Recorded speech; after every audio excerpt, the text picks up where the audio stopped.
Earth had only recently made its presence known on the galactic stage, its people still adapting to the knowledge that they were not alone in the universe.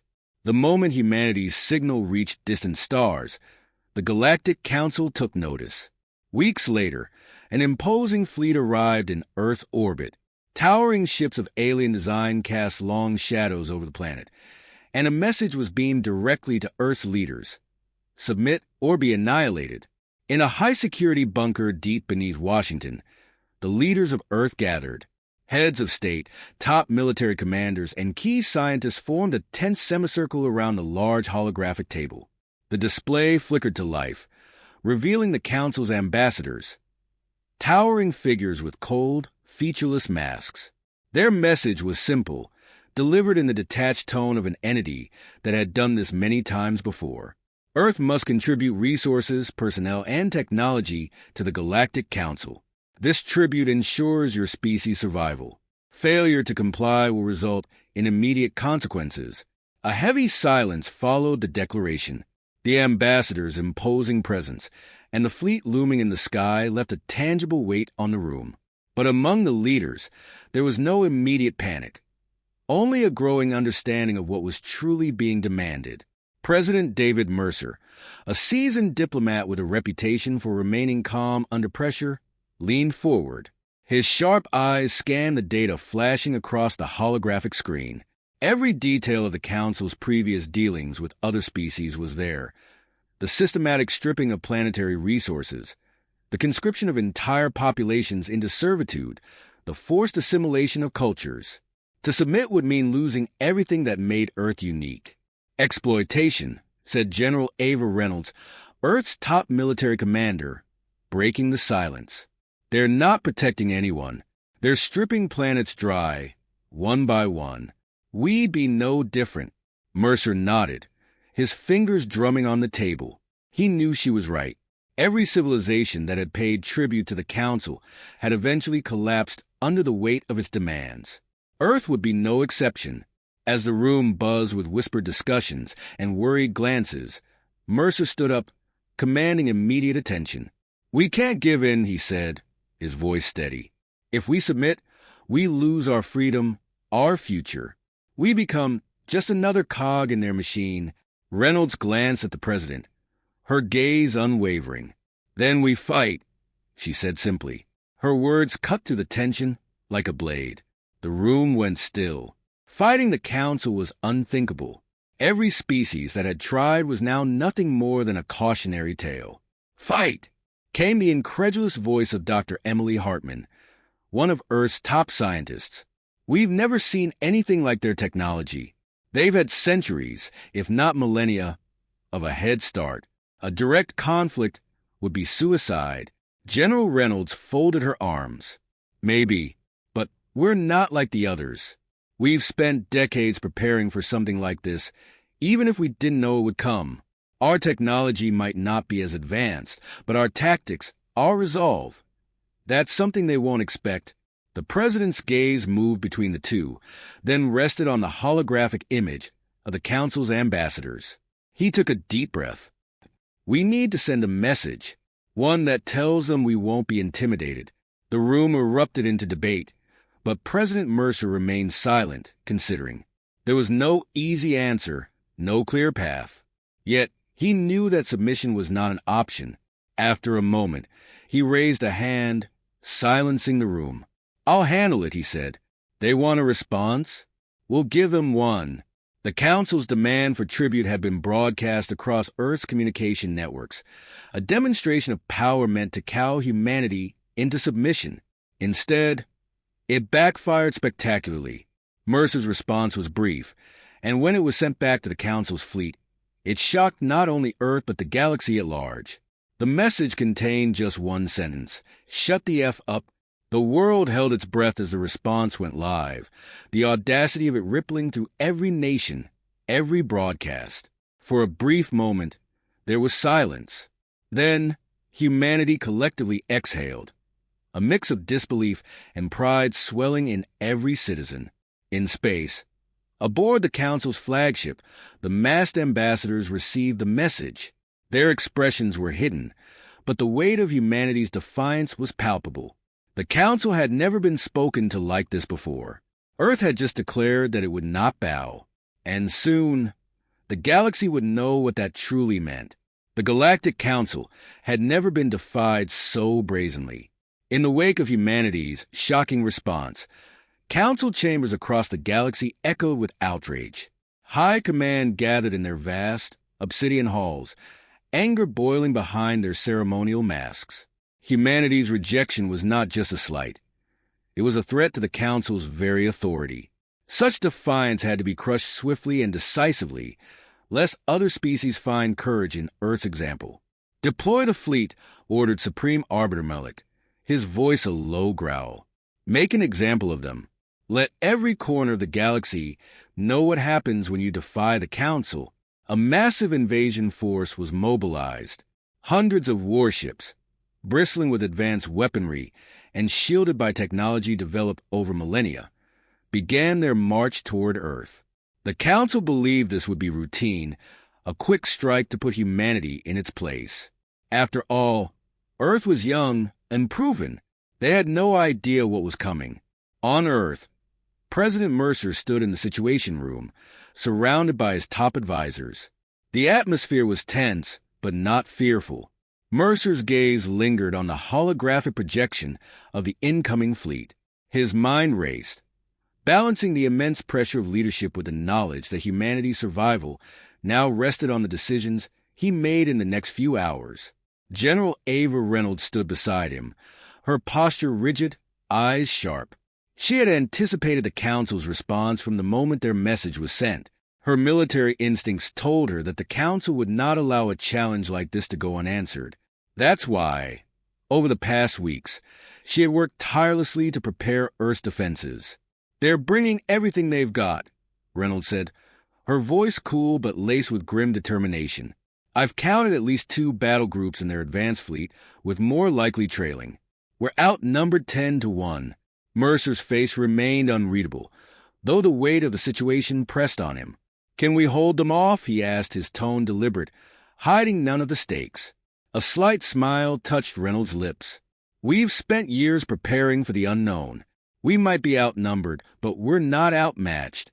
She nodded toward the tactical display, where several human ships were displayed in formation, seemingly dwarfed by the Council's incoming fleet. "We'd been ready for this." Earth's military had been preparing for decades, quietly building a formidable arsenal. Secret space programs had developed advanced weapons systems and defensive technology, much of it unknown to the general public. Now, they would be tested. The first wave of the Council's fleet arrived in Earth's orbit like a tidal wave of metal and fire. Their ships spread across the sky, blocking out the stars, and from their hulking forms, beams of destructive energy rained down. But instead of panic, the Council was met with immediate resistance. From the hidden bunkers beneath Earth's surface, hundreds of satellites powered up, revealing themselves to be far more than just communications equipment. Each satellite unleashed precision-targeted energy beams, cutting through the Council's shields and damaging key vessels before they even reached the upper atmosphere. In the depths of space, Earth's first wave of warships engaged the fleet, led by Admiral Catherine Reyes, a brilliant tactician known for her unorthodox strategies. Reyes watched from the command deck of the UNS Indomitable, Earth's flagship, as the initial skirmishes played out. Her eyes darted across the screen, calculating every movement of the enemy. She had studied the Council's tactics in secret for years, analyzing the battles they had fought against other species. Where they relied on overwhelming force, she saw opportunity. "Deploy the drones," she ordered. Instantly, hundreds of stealth drones launched from hidden carriers, slipping through the battlefield undetected. Unlike the Council's brute force approach, humanity had developed highly adaptive and agile AI-controlled units, designed to exploit weaknesses in even the most advanced technology. The drones weaved through the Council's ships, bypassing their energy shields and targeting vulnerable spots. Explosions erupted in the Council's ranks, ships tearing apart as they struggled to react to Earth's guerrilla tactics. For every ship humanity lost, The Council lost too, and with each passing minute, it became clear that this was no routine conquest. Supreme Arbiter Mulek watched the chaos unfold from his flagship, his pride giving way to a slow, creeping dread. Impossible, he said, watching as the invincible fleet he had sent to crush the humans began to falter. Reports from his sub-commanders were coming in. Half of their second wave had been destroyed, their ships overwhelmed by a species they had grossly underestimated. Back on Earth, President Mercer and General Reynolds stood side by side, watching the battle play out on the massive screens in the Situation Room. For a moment, there was silence as they observed humanity holding its own against the Council's might. "We've bought ourselves time," Reynolds said. "But this isn't over. They'll send more." Mercer nodded, his jaw set. "Then we'll be ready." The tide had begun to turn, but everyone in the room knew the fight wasn't over. The Council wouldn't retreat, not yet. They were too proud, too powerful to accept defeat so easily. But for the first time, humanity had proven that they weren't just another species to be conquered. They were a force to be reckoned with. The battle raged on across the dark void of space, but the tide had already turned. What had begun as an overwhelming show of force by the Galactic Council was now a desperate scramble for survival. The Council's warships, once confident in their superior technology, found themselves outmaneuvered and outgunned by a species they had dismissed as primitive. Admiral Catherine Reyes stood on the command deck of the UNS Indomitable, her face illuminated by the flickering displays that showed the chaotic battlefield. She watched as her stealth drones continued to dismantle the Council's fleet piece by piece. Every move was calculated, each strike exploiting a vulnerability she had predicted. "Their shields are failing," reported one of her officers. "They're starting to scatter." Reyes nodded, her expression calm but fierce. She had been waiting for this moment. The Council's rigid tactics had been their undoing. While they relied on sheer numbers and brute force, humanity had evolved through adversity, learning to adapt and innovate. In this battle, that difference was everything. "Prepare for the final push," she ordered. "All units, engage." Across Earth's surface, cheers erupted in command centers and military bases as the battle continued to shift in humanity's favor. In the Situation Room, President Mercer and General Ava Reynolds monitored the unfolding events. The tension in the air had given way to cautious optimism. "They're retreating," Reynolds said, a satisfied smile crossing her face. "They didn't expect this." "No, they didn't," Mercer replied, his eyes focused on the display. "But we can't let them regroup." His gaze flicked to Reynolds, and she nodded in understanding. There would be no mercy. Not after the Council had threatened Earth with destruction. Not after they had tried to subjugate humanity. This was a fight for survival. And for freedom. "Launch the Omega Protocol," Reynolds commanded, her voice filled with the weight of finality. Above Earth, the Council's fleet was in disarray. Supreme Arbiter Mulek, watching the battle from the bridge of his flagship, could hardly believe what he was seeing. His armada, the pride of the Galactic Council, was falling apart. He slammed a fist against the console in frustration. "How is this possible?" he hissed, his voice laced with fury. "These humans are nothing. We are the Council. We are supreme." But his protests fell on deaf ears. His officers scrambled around him, their confidence shattered. The unthinkable was happening. His fleet, the most powerful force in the galaxy, was being decimated by a species the Council had barely considered a threat. Suddenly, alarms blared across the bridge. Mulek looked to his tactical officer, who stared back in horror. "They've launched their Omega fleet," the officer stammered. "It's coming straight for us." Mulek's eyes widened. The humans had a final weapon, one that hadn't been revealed until now. The Omega fleet was a collection of Earth's most advanced warships, equipped with cutting-edge cloaking technology and weapons that could bypass the Council's strongest defenses. They had been held in reserve for this very moment. Admiral Reyes watched from the Indomitable as the Omega fleet closed in on the Council's flagship. Cloaked ships appeared out of nowhere, firing concentrated beams that cut through the Council's hulls like butter. The flagship shook under the assault, its once impenetrable shields flickering out of existence. "Target the flagship," Reyes ordered. "It's time to end this."